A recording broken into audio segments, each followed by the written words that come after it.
Trumpty Dumpty wanted a crown. Trumpty Dumpty wanted a crown to make certain he never would have to step down. He wanted a robe made of ermine and velvet. The Constitution, he wanted to shelve it. With impeachment awash, his ambition had grown. He wanted an orb, a scepter, a throne, 6 royal palaces, 6 royal carriages, a church dispensation for 6 royal marriages, courtiers installed on his own Supreme Court, and royal beheadings, if only for sport. He craved the occasional royal procession and, gasp, the eventual royal succession. Trumpty Dumpty gets his way, unless the public has something to say. If we let him have all of his favorite things, we'll have to endure the divine right of kings.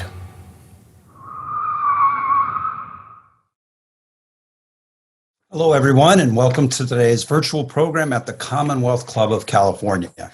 My name is Lenny Mendonca. I'm a senior partner emeritus of McKinsey & Company and a member of the Commonwealth Club's board of directors. Today, I'll be moderating the program. We'd like to thank our members, donors, and supporters for making this and all our other programs available. We're grateful for your support and hope others will follow their example to support the club, particularly during these uncertain times.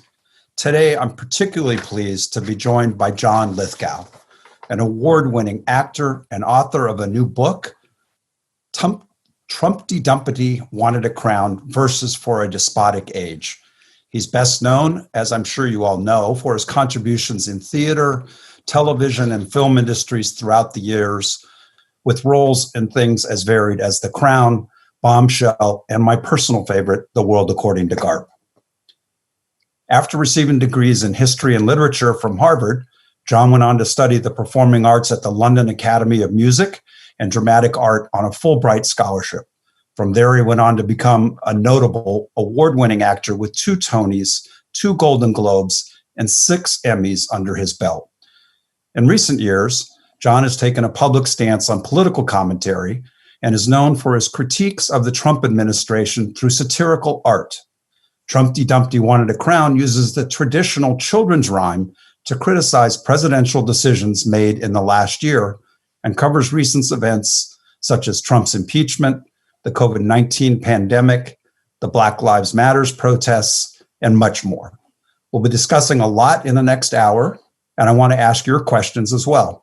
So if you're watching along with us, please put your questions in the text chat on YouTube, and we'll be getting them a little bit later in the program.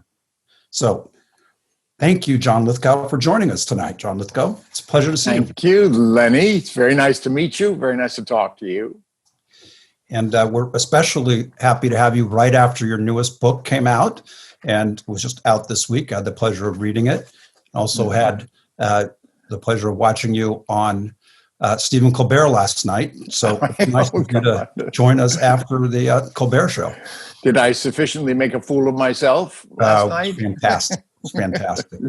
And appreciate you joining us here today and talking a little bit about the book and doing more of a chance to get a feeling for it, including what we just saw to kick off the program with your reading of one of the poems. But before we get into that, can you just tell us a little bit about why poetry? Is this, we all know you as an amazing actor and all kinds of wonderful things, as I mentioned earlier. And this recent, relatively recent, at least that we know of, a foray into poetry and art. Is that, what made you do that? Well, I sort of backed into it. I certainly didn't set out to write political satire in verse. I've always written verse, just occasional verse. I've written funny poems that include everybody's name in the cast of a play on closing night. I've actually done 2 commencement speeches at private schools with small graduating classes in which I used the names of every single one of the graduates in doggerel poems, completely to their surprise. Finding out and talking to the dean of their school about all the scandals they've been involved in within the last couple of weeks. Little things like that. And then around about the late 1990s, I had been doing a lot of entertaining of children, concerts with orchestras. In fact, I've even performed with the San Francisco Symphony, and doing videos for kids and albums for kids. And I began writing rhyming verse stories and picture books. And I wrote 9 of them, some of them Times best-selling picture books. But in all of that, I was never serious about it. I'm still not serious about it, but I'm at least dealing with various serious subjects now. What happened was another one of these occasional poetry events. I rewrote the 3rd verse of Gilbert and Sullivan's "I am the very model of a modern major general" for New York Public Theater Gala outdoors in Central Park a couple of years ago. And it was just after Mike Flynn had been charged and apprehended and fired. He was very much in the news. And I sang the entire Gilbert and Sullivan patter song in the character of Michael Flynn. And when I unleashed my own verse, "When President Obama made me head of all things clandestine, he realized he'd brought to life a governmental Frankenstein.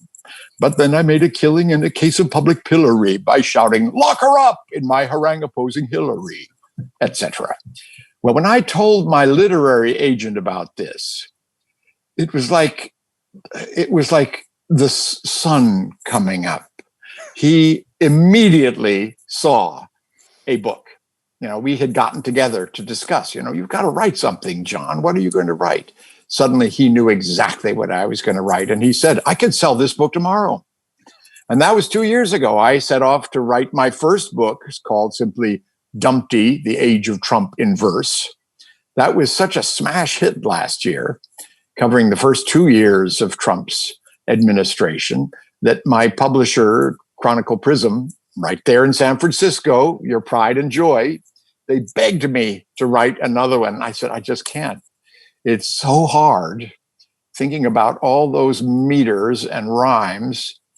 And besides which, I'm working a lot. I just won't have time to do it. But once again, my agent, the guy who thought of the first book, David Kuhn, a fantastic literary agent, said, "You've got to do this. There's going to be an election in November.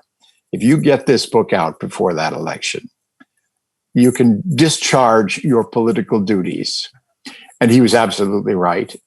So I said yes. And I thought, oh my God, I'm never going to be able to do this. Along comes, to all of our grief, the pandemic and sheltering in place and lockdown with nothing to do, except I had something to do. That's when I wrote all those poems. And I had these extraordinary subjects. I had impeachment, the coronavirus pandemic, Trump's incredibly inept handling of all that, and then the Black Lives Matter movement. I was even, that was just about at my deadline, but I even got to address that. Why verse? I don't know. I'm not, you don't come to me for political punditry. You come to me for entertainment. That's what you expect. And so I thought, what better use of my entertainment skills than to skewer this man and to express my own anger and rage and pessimism and fear through lighthearted and very funny, witty poems. Inevitably, they became, just as it happened with the first book, the poems get more savage as the book goes along, because, you're dealing with some very, very dark subjects. But there's something fascinating about that. I love dealing with dark subjects in a lighthearted manner. I mean, the irony of that, something Bertolt Brecht knew all about, and Thomas Nast and Jonathan Swift, great satirists. So I'm not a great satirist. I'm a total beginner at this, but it has struck a chord, and I'm just delighted. That's fantastic. And talk a little bit about the illustrations as well. Uh-huh. They're definitely enliven, at least my reading of it, to get a sense of kind of visually what you're talking about. What's that? Well, just the same as don't really consider myself a professional poet or a professional humorist. I'm not a professional illustrator either. But my original ambition was to be an artist. I grew up in a theater family. I had no intention of being an actor. I didn't want to go into the family business. Besides, from as long as I can remember, I have had a certain facility with art. At age 7 and 8 years old, if people asked me what I wanted to be when I grew up, it was an artist. And I was very serious about it. But being in a theater family, by osmosis, I was becoming a very experienced actor. I acted in, my father produced Shakespeare festivals, and I appeared in about 20 Shakespeare plays by the time I was 20 years old, and arrived at college as a fully formed actor and became a campus star. And that was that. I mean, if you get a big enough response as an actor, you're doomed. You're not going to do anything else with your life. So wonderful. But the wonderful thing about doing the poems is I would imagine the illustrations even as I wrote them. Okay. By the time we finish, I'll be reciting a poem, Joe McCarthy's Lullaby, and I knew exactly the drawing I was going to make of that. Joe McCarthy, coddling a little baby Donald Trump in his lap in a rocking chair, wailing away. It's wonderful to find a visual joke to go along with a verbal joke. That's great. Now, as you said, have been doing this under a pretty dark time, and it's a serious topic, and you throw COVID on top of it, and you've got people who are feeling, in many cases, not very happy about the world. Is this cathartic for you? Does this feel part of your own release for dealing with these times, or is this just work, or what is it for you? That's a very good question, Lenny. I'm not sure that catharsis is exactly the word, but it's pretty close. There is a certain elation it's the creative process. I can look at something like that little video. I remember the moment when I thought of every single one of those rhymes. And you think of it as a kind of mini orgasm. That's a fairly rude way of describing it, but it's like, oh, yes. And it's very, very hard work. It's dogged drudgery because I sit in complete silence. I can't be if a pickup truck backs up and makes that little beep, beep, beep sound 3 blocks away, I go into a fit. You have to go into this trance-like state, which is why why I was hesitant to do it again. It's just too darn hard. But boy, when you think of the last line of the last stanza of a poem, it's just it's cathartic. Sure enough. And also, I mean, the poems are very savage. I really take a few people completely to pieces, like Eric Prince, John McEntee, Elaine Chao, people who really deserve it. But I myself am not the kind of person who would get on MSNBC and hold forth with my own anger and wrath, like Steve Schmidt. A man whom I just absolutely love listening to, but I couldn't do that. But I can be very perverse and subversive and get at them in my own way, which is with satire. Great. Now, you've had a chance to both do readings of your poems and have fellow actors and actresses and friends read them as well. How did that come about for others engaging with it, and what's that feel like? Oh, I was just so thrilled with that. Because it was COVID, you couldn't do a proper book tour. When I was releasing the first book, Dumpty, just a year ago, I was right there in San Francisco at your City Arts lecture, being interviewed by Calvin Trillin for an audience of 1,000 people. Maybe some of your listeners were there in the audience, having a fantastic time and doing book readings and book signings everywhere. I went to 3 different cities. all of that was out this time. We arranged things like this, a lot of virtual interviews and appearances. So a couple of months ago, I thought, wait a minute, let's get creative about this. Why don't I, because I was being asked to do all sorts of things, just talking into my iPhone and texting it to someone or putting it on Dropbox, I made a little list of my favorite people and favorite actors. And I mixed in some politicians and politicos and journalists and even an epidemiologist. And I asked them if they would be willing to simply record themselves in their home reading one of my, or a few of my poems. And I got in touch with a fabulous director and very good friend of mine, Tim Van Patten. We were working on Perry Mason at the time. And I said, what about this, Tim? What about making videos of my poems as a way of selling the book? And he said yes immediately. He was a big Thomas Nast fan and he loved what I was doing. So I contacted my pals. They all said yes. And this is Meryl Streep, Annette Bening, Alan Alda, Glenn Close, Whoopi Goldberg, Sam Jackson, Joseph Gordon-Levitt, on and on and on. And mixing in Steve Schmidt, James Carville, Laurie Garrett, that's the epidemiologist. And they did a wonderful job. Tim works with these three delightful young men who have a company called Triptych Studios, and they spun it all together. We've now released eight of them. We've created our own YouTube channel. It went up just the beginning of this week. 8 of them have already been posted, but there will be another 15, 16 of them right up until election eve. So that's how and you see they make use of my illustrations. They've managed to animate them. Well, you saw it in that first one, in that very simple way. It's just completely marvelous. I've never done anything like that, but you just have to get creative. Yep.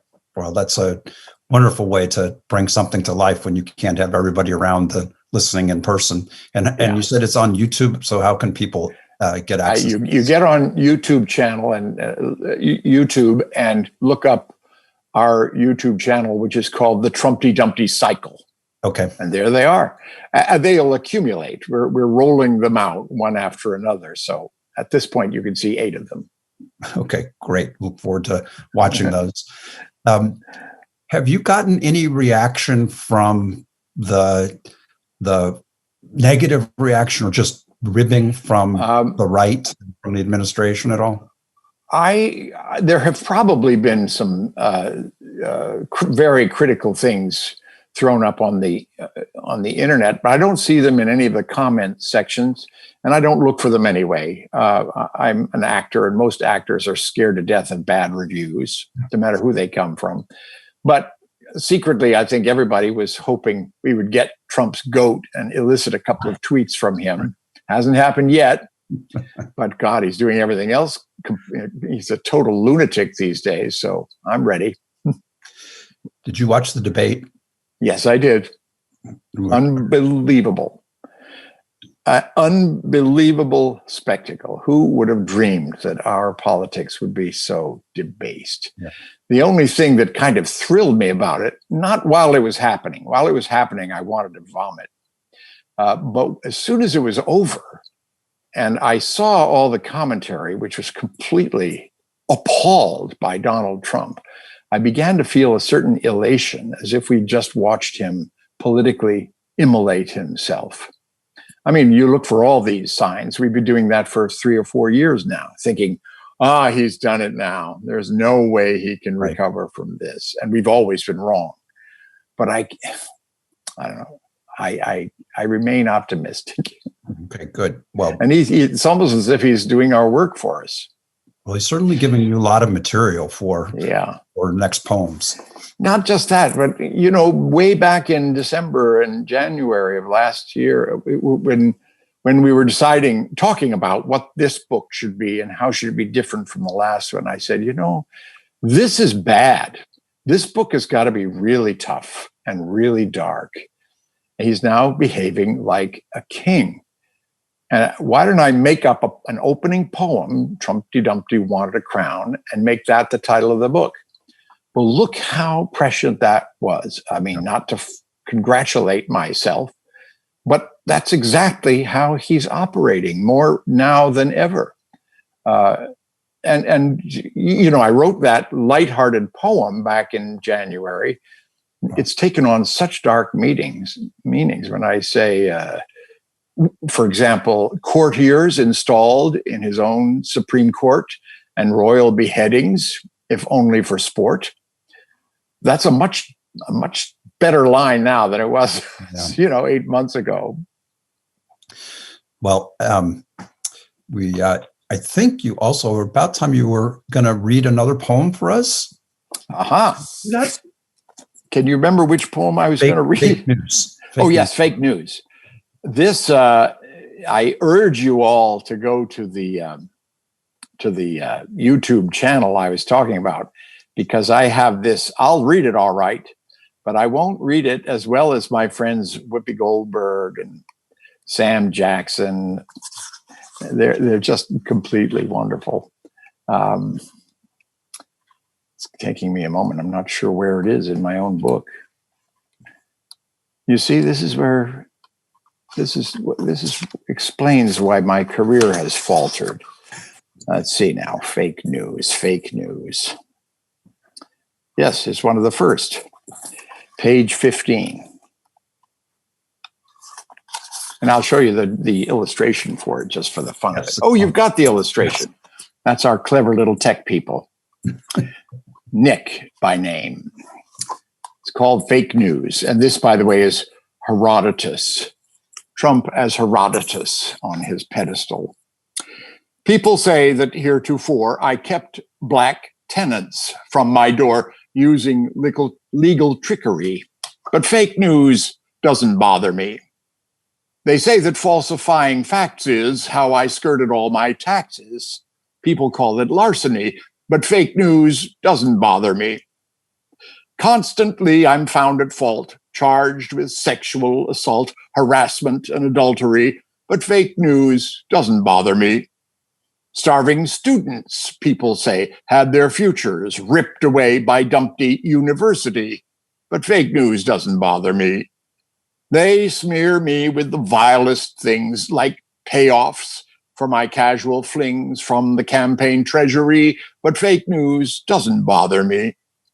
People say I monetize all my presidential ties, boosting my prosperity, but fake news doesn't bother me.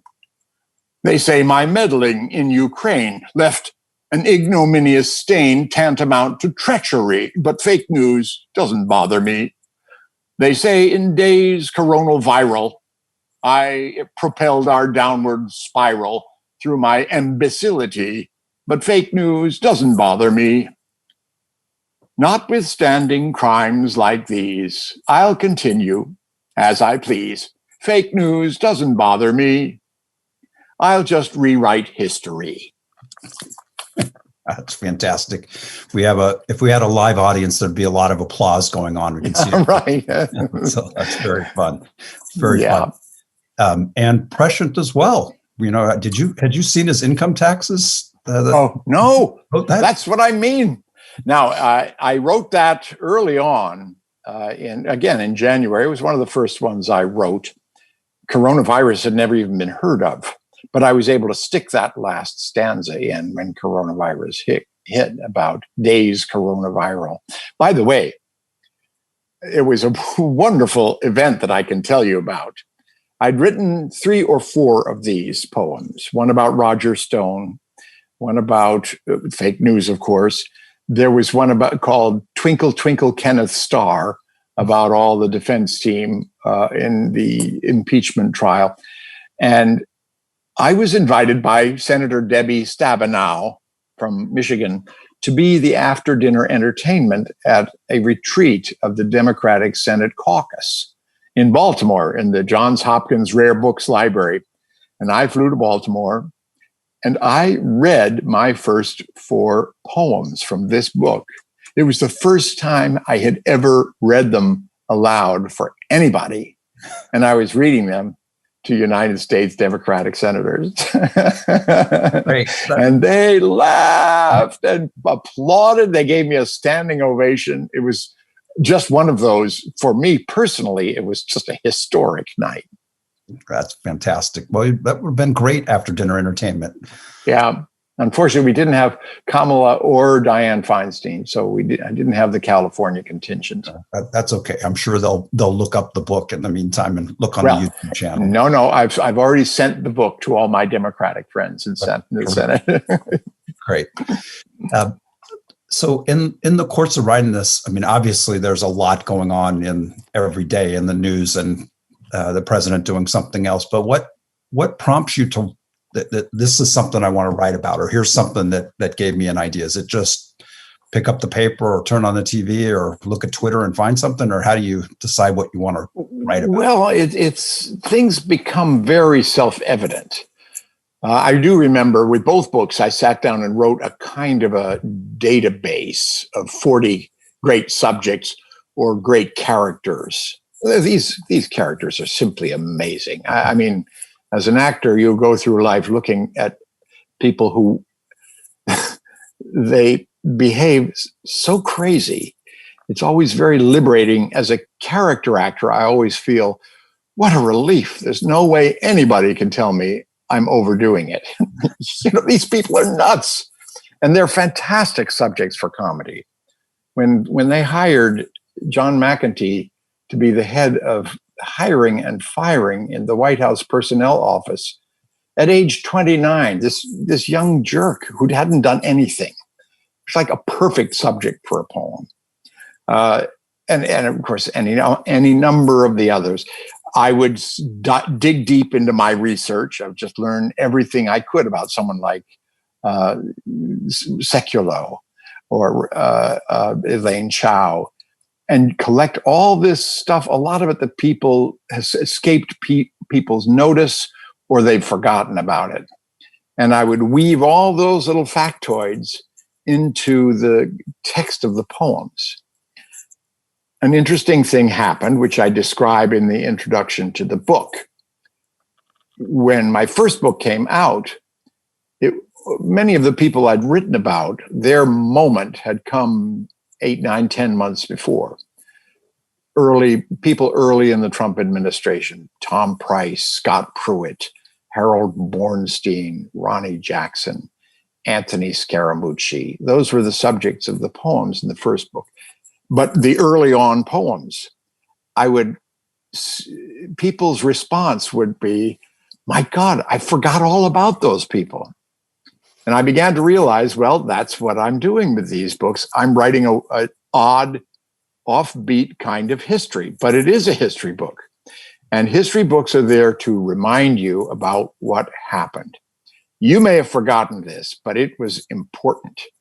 And in my mind, it's even more memorable if it's told in rhyme.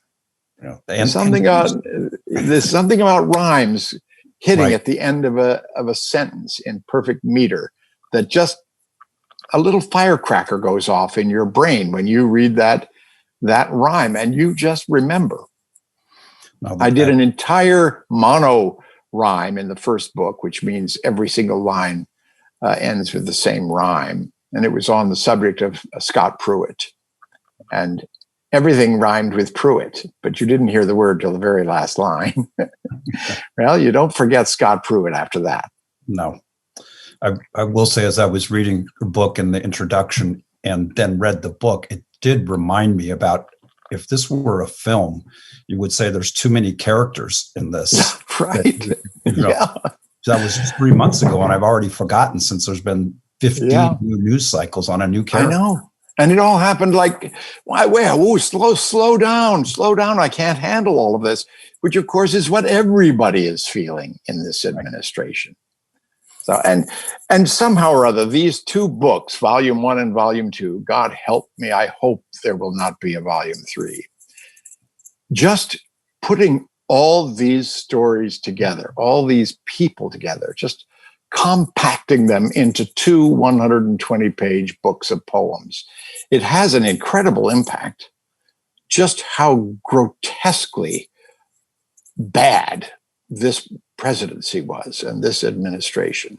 I mean, you cannot, maybe you can name a couple of people who are long gone and who probably left with their heads held high, and it was their decision to leave. People like Jim Mattis.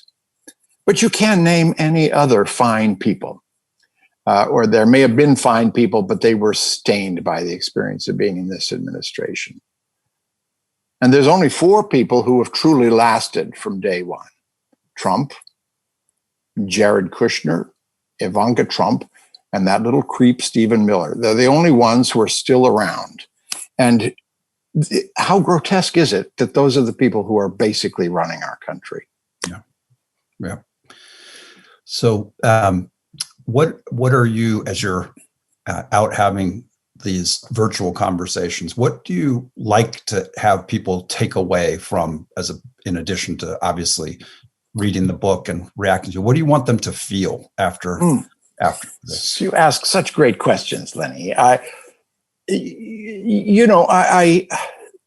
entertainer in me wants them to be delighted. It wants them to have a wonderful time. Ironically enough, a wonderful time contemplating a really terrible time. There are all sorts, I feel ambivalent in many ways about the whole process, because I know I'm preaching to the converted. I know that the only people who are enjoying this book are people who agree with me and who are saying, oh, yes, thank God you've written this. The people who don't agree with me, they hate this book, if they know about it at all. I don't expect they do.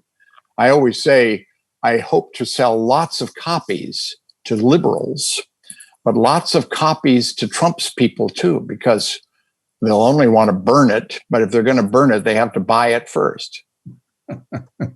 Now, that would be a laugh line if we were if this was a City Arts lecture last year. But it would be a very dark laugh, and those are the best kinds. So, you are you worried at all about? I'm going to ask you a couple serious questions about. Sure. We're doing this kind of discussion, and you're doing other ones like it to help engage an audience when you can't do performing arts. You can't have a live audience. Are you worried about what's going to happen to the arts and during? We're obviously in a respite now. How do you feel about it in terms of what's going to come out of this? Well, I'm deeply worried, of course, and it's been an economic catastrophe for most artists. I don't think I know any actor who's been paid to act for the last 10 months. I go back to work in 2 weeks on a TV series that was suspended last February, and I'm one of the very, very lucky actors. It's been a catastrophe. Again, the optimist in me says, well, it may take a long time, but the arts will be back. People are desperate for them. They're desperate to somehow or other grapple with this experience on an emotional level through the arts. But it's very hard because you can't convey the arts without being with people, without connecting with people and communicating with people. The saddest part about this whole experience has been how lonely we all are. We're just not used to being so isolated. Thank God I have a wife I would rather be with her than anybody else. So in fact, sheltering in place has been a very, very sweet experience, a rare experience, but it's been very melancholy. And of course, the news is so disturbing every day. We will recover from this. My own grandfather passed away when my dad was 4 years old in the Spanish flu epidemic in 1918. And it's during the depths of that epidemic, it must have felt like the world was coming to an end, but we did recover from it, and we will recover from this. But it's hard to hang on to that hope And the awful thing is this terrible political anxiety that sort of sickens us at the same time. It's really, really a tough thing to live through, but we're all living through it together. When I was growing up, my parents' generation, they would all tell their rueful, funny stories about the Depression and starving in New York, being starving actors in New York. My dad was a New York actor in the late 1930s, just never worked. In fact, my mother was a waitress at Stouffer's on Fifth Avenue, which was a great job. And because of that, they fed everybody in their little apartment in the village. And they tell those stories as if it was the most exciting time of their lives. So maybe we'll look back on this and tell people how we survived. Hope so. I'm sure we will in one way or another. We're all hopeful people. So how are you able to do restarting your acting in a couple of weeks, and given the environment we're in? How has that been enabled? Well, I guess, things are slowly coming to life in the film industry in LA. They're taking us through all sorts of protocols, a lot of which I'm not even aware of yet. I haven't been through it. But I don't know. I've been going to recording studios. There's only maybe one or maybe two people there, and we're all very careful to do little odds and ends of jobs. I don't know. Somehow we'll just sort of creep back into action, just the way sports have. Right. But it's very halting. They keep canceling football games and basketball games and entire conference seasons just because of 2 or 3 infections. So I don't know. It's going to be a little tough. I do hope you're right, and I certainly feel like that there is a pent-up interest in people wanting to both get out personally, but if they can't get out, at least engage and watch and enjoy something that takes their mind away from the day-to-day. So I assume as soon as you're able to start producing again and filming and acting, that there'll be an audience just thirsting for it. Yeah, because we're not seeing anything new and anything that's been produced in the last eight months. Right.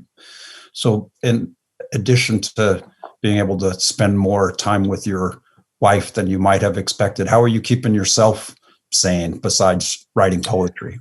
Well, that's been a big part of it. I wrote a book, I illustrated a book, and then I co-produced these 21 videos, something I've never done in my life. I've been reading novels as I haven't given myself the chance to do in a long time. But mainly it's been the book, and that's been pretty special. I've had a wonderful time with this one. That's great. Lenny, let me ask you a question. Yes. I am sitting in my wife's studio that has wonderful light until the sun goes down. Am I very, very dark? No. Should I go and turn some lights on? You're fine. We can see you fine. All right. It's getting kind of gloomy, and it strikes me I've started talking about some very dark things. Well, let's give you a chance to lighten this up a little bit, or at least change that tone a little bit. And if you want to turn lights, you can, but you're fine. So I think we have another video to watch. Recipe for disaster. Try a viral new cuisine, COVID-19. Offer it to each civilian, 300 million. It's quick and easy to prepare. Microbial fare. First preheat an anxious nation with misinformation. Take what other leaders tried and set aside. Place the 50 sovereign states on separate plates. Sow confusion and distrust. Make your crust. Insist on sycophantic praise. Whip the glaze. Stir the pot for all to see on live TV. Add DeSantis, simmer low. Cuomo, no. Pound Jay Inslee, call him Snake, then pre-bake. Claim it's Gretchen Whitmer's fault. Pinch of salt. If the kitchen is a mess, slam the press. If the pastry comes unstuck, pass the buck. Are supplies arriving late? Blame the state. Suck all science-based advice pureed twice. If the stock exchange careens, boil your greens. For a dash of ignorance, add Mike Pence. Use your clueless son-in-law for the slaw. Slash the funds for WHO. Need the dough. Add some spice to this fiasco with Tabasco. Once you learn how it can kill, throw in dill. When 100,000 die, bake your pie. When at last the horror's done, claim you won. Takes no time at all to master. National disaster.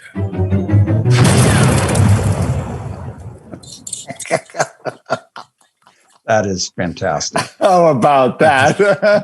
I love that. I mean, the poem was terrific. The illustration was fantastic. And having that array of voices be able to bring it to life must have been really fulfilling. Yeah. And just to make sure I give everybody credit, that was Whoopi Goldberg, Sam Jackson, Joseph Gordon-Levitt, Steve Buscemi, Wayne Knight, and Stephen Root, and Kristen Chenoweth, and Margaret Cho. What a gang. Huh? And you had James Carville in the mix, I saw. And James Carville. Yeah. And that was Laurie Garrett, one of the world's great epidemiologists. Yep. Yeah. And was that and Senator John Tester, who became my great friend that night in Baltimore that I just told you about. I can imagine that would be a fun conversation. So it was great. That again, from at least my view of that, and I remember reading that before knowing you were going to do it as part of this discussion. That was one of my favorite ones. It's a very challenging topic, obviously, but written in a way that reminds you of what happened to this entire disaster that we're talking about, and how much the lack of response at the leadership level is responsible, or at least in part, for how bad it is. So very well done. I saw that as an allegory along the lines of Nero fiddling while Rome burned. And that is by far the darkest and toughest poem. But we were talking about the coronavirus. And when I wrote it, there were only about 80,000 people dead. And now there's more than 200,000. Our president talks about it as if it hasn't even happened, or as if it's all over. It's far from over. Nope. So as you were working through this book during this time, a lot of events have occurred in the forefront of our minds as this president has continued to be in the media about what's happening. Are there things that you wrote about or things that you considered writing about that you think people didn't pay as much or have not paid as much attention to that you can bring some light to? You mentioned Elaine Chao as one example. The things that, we all know about COVID, but there are some of the poems in there that to me were illustrating through the way you described it, both verse and art, of something that people may not know as much about or remember as much. Well, certainly, I wrote about Jim Jordan, the Ohio congressman, and his, the charges against him of countenancing sexual harassment. I wrote about Eric Prince and his special ops. A lot of them are poems that we did not do videos about because they really are grim. John McEntee was an easy one to tease. I was astonished when I did the research on Elaine Chao, this sort of very sweet, apparently sweet woman who is truly one of the most corrupt figures in the Trump administration. And there's a whole long poem. I call it A Pandemic's a Terrible Thing to Waste, about how Trump has managed to fire 5 inspectors general. Mm-hmm. And I do a little stanza on each one of them, Mitch Bem and Christy Grimm, and I can't remember their names now, which is the whole point. Steve Linick at State. It was appalling how methodically Barr and Trump have gone about defanging the entire inspector general process. And it's quite specifically to make sure that Trump and Barr are not implicated in anything. That's the kind of thing that sneaks under the radar. Yeah. And the whole idea of a pandemic's a terrible thing to waste is when there's a terrible crisis like that, things happen late on Friday night at the very nadir of the news cycle. You have to pay attention to what this administration does on Friday nights because it is so extra legal and they so count on people not quite noticing it. So there again, you can learn a lot from that poem because it's all true. The thing we chose to do quite early on, they are the poems and they are outrageous because the behavior is outrageous and the people are outrageous, but they are accompanied by completely factual, completely deadpan little reminders what the actual facts of the matter are, because these poems are all based on the truth. Right. So you, as I'm sure our viewers know, had one of your more recent films was to play Roger Ailes in Bombshell. How did that compare in terms of trying to get into that character with trying to communicate through poetry? And what was it like to play someone that bigger than life? That was a wonderful experience. Very, very complex man. I mean, every time I play a villain, and I played just as many villains as I have heroes and fools, I always say my stock and trade are scoundrels and fools. Well, the scoundrels, when you play a villain, it's fascinating to really, really work on finding out what is redemptive about that person or what is remorseful about that person. And that's how I approached Roger Ailes, a man who sort of had his compulsions, but surely he wishes he didn't and got no satisfaction from them. And in a way is a very pitiable creature. I took the ingenious move, if I say so myself. I tracked down an old friend of mine who had been Roger Ailes' producing partner in the 1970s when Ailes was trying his hand at theater producing in New York. In fact, he produced the first hit production of Lanford Wilson's Hot L Baltimore. Amazing fact, Roger Ailes. And my friend Steve Rosenfeld, who was his producing partner, described him. He said he was very upset. He was very appalled by his Ailes' behavior late in life, but he found it very upsetting that nobody was telling the story of what great company he was, what a great sense of humor he had, how he could make you laugh for 40 seconds straight. These very interesting, a completely different Roger Ailes than the conventional wisdom.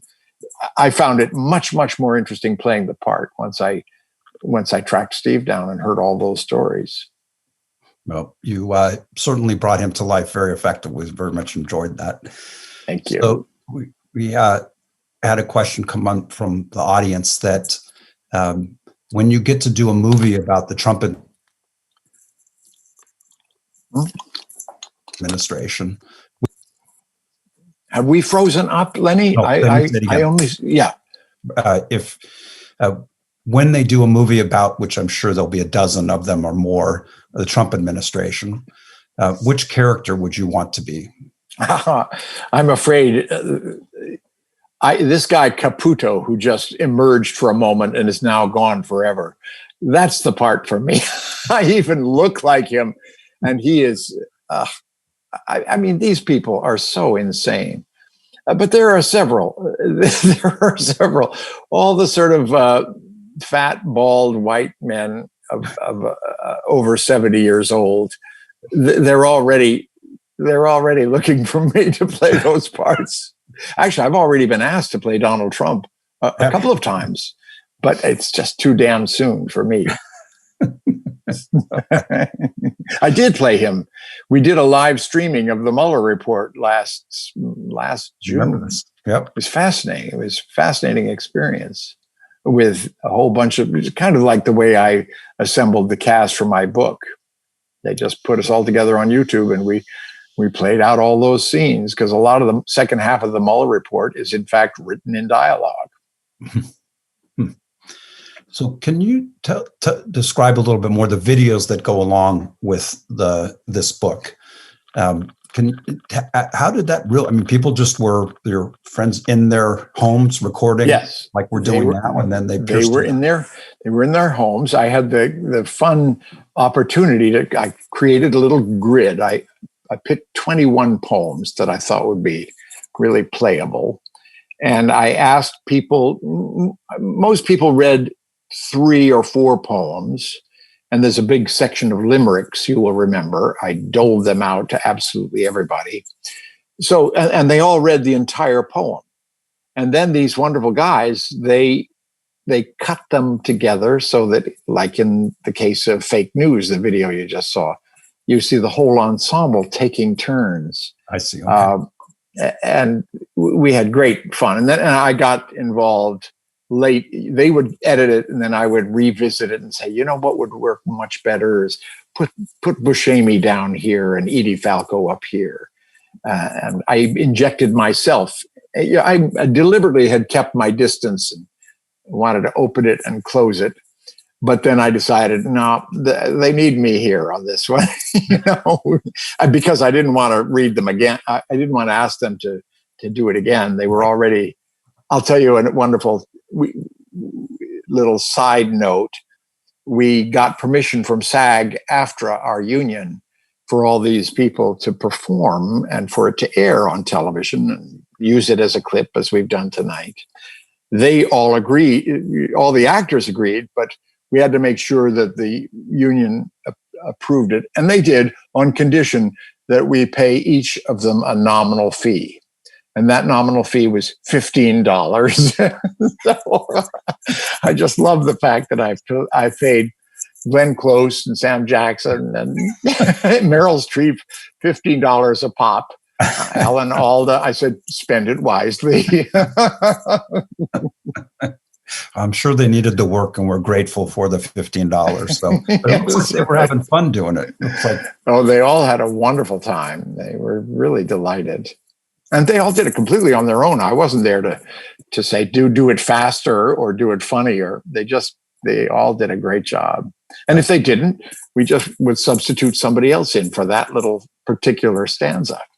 Well, we look forward to going to the YouTube channel to watch those here shortly. So, and now, James Carville can say he's acted with Meryl Streep. Right. There we go. So can you talk, we're getting close to the end here, and I make sure I ask some of the questions that came in. So can you talk at all about what you have upcoming? You mentioned a series. Can you talk about it? Tomorrow morning, I start a really interesting project for Audible. I'm doing a radio play that was commissioned by Audible, or in any case, written as a radio play by James Patterson, a kind of murder mystery 5-episode radio play. Now, I think that's one of the products of the pandemic is bringing just sound back, things for people to simply listen to, because you can record something solo in a recording studio in a way you can't perform it with other people. That's one thing. And the other thing is I'm resuming, the series that I'm resuming is this kind of international spy series with Jeff Bridges called The Old Man. Okay. And we're 2 old ex-CIA special agents who did something 30 years ago during the Soviet era in Afghanistan that was way out of bounds. Well-intentioned, but we broke a lot of rules. And that event has come back to haunt us in the present day. And really kind of cool. And I would get to work with Jeff, whom I've never worked with before. That's great. We were supposed to go to Morocco just as the coronavirus hit. Now we're doing scenes set in Morocco, but we're doing them in Southern California. So God knows how that's going to work. Okay, but it's nice to have a job. Where network will that be on, or where can we see that? It's FX. Okay, it's an FX series. Great. Well, we're just about at the end of the time here, and wanted to just ask you a closing question and then ask you to read a final poem. So, as you would expect in an audience like the Commonwealth Club, you've got a group of people who are both big fans of you, excited to read the book, and also serious about the topics that you're addressing through your poetry and through your art. So if you have any closing advice for people in this time that we're in, as that they have had a chance to read and listen to you and want to be part of ensuring that we have a terrific country going forward, what would you encourage people? Well, vote, of course. I think it's incredibly important that there be a landslide electoral victory for Joe Biden and Kamala Harris. And don't lose hope. I mean, there is the possibility that this nightmare continues. But who knew that we would ever be able to survive 4 years of this? I remember vividly what it felt like the night that Hillary Clinton lost. And I felt such despair. Well, it's been really bad. And these last couple of months have been the worst of all. But we have survived, and chances are things will change and things will get better, and stay optimistic. And at the very least, stay creative. Great. That's wonderful advice. And we appreciate you staying creative and using this medium to share it with us. And I want to give you a chance to read another one of your poems to close it out. And we had talked about you reading Joe McCarthy's Lullaby. Yes. And I'm not going to read it. I'm going to sing it. Oh, even better. Yeah, I'll show you the, I think I described this, but I get to show it to you now. There's Joe McCarthy, and you can see baby Trump mewling and puking in his arms. And that in the background, of course, is Roy M. Cohn. This is Joe McCarthy's Lullaby, a poem that I imagined, I thought of it as I was taking a shower at about 8:30 in the morning. And by 11 a.m., I had already written the poem and done the illustration. Wow. This was the only one that came easy. Maybe it's because it was a lullaby. And since it's nighttime and we're wrapping this up, this is my lullaby for you. Hush, little Dumpty, don't you cry. You'll be in dreamland by and by. Harken back many years ago to the time of your Uncle Joe. If you're feeling all alone, give a thought to Roy M. Cohn. If you're cranky, be like me. Copy my demagoguery. Stoke the nation's tribal schism by attacking socialism. Crap on legal jurisdiction by rescinding Flynn's conviction. If you hype the Chinese connection, you'll squeak by in the next election. If your polls are getting low, implicate Joe Scarborough. If you can win every crucial state by invoking Obamagate. If you're badly trailing Biden, claim you know everything he's hiding. If they call you deeply flawed, keep invoking voter fraud. If coronavirus spreads, put it all on the governor's heads.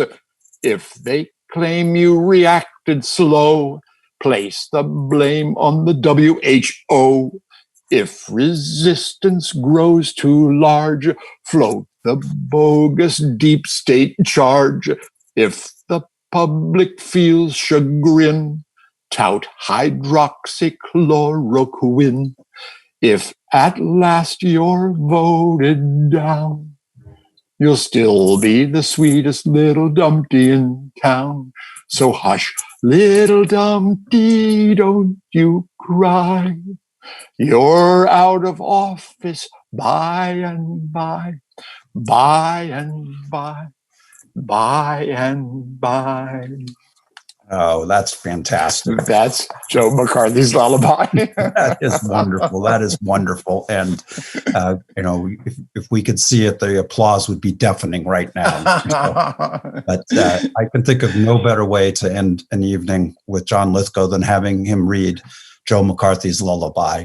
So thank you very much. Lenny, thank you. You do this so well. It was really a pleasure to talk to you. Thank you. And again, our thanks to John Lithgow, author of the book that he was showing, which I encourage all of those who registered at the Commonwealth Club for this event will be getting a copy. And for those of you who are watching on YouTube or listening on the radio, would encourage you to get the book called Trumpty Dumpty Wanted a Crown, Verses for a Despotic Age. And thank you again, John, for joining us today. We'd also like to thank our audience for watching and participating live. If you'd like to watch more programs or support the Commonwealth Club's efforts in making virtual programming, please visit commonwealthclub.org/online. Again, I'm Lenny Mendonca. Thank you, and stay safe, everyone. Thank you again, John. Have a great evening. Thank you, Lenny. Great job. Bye now.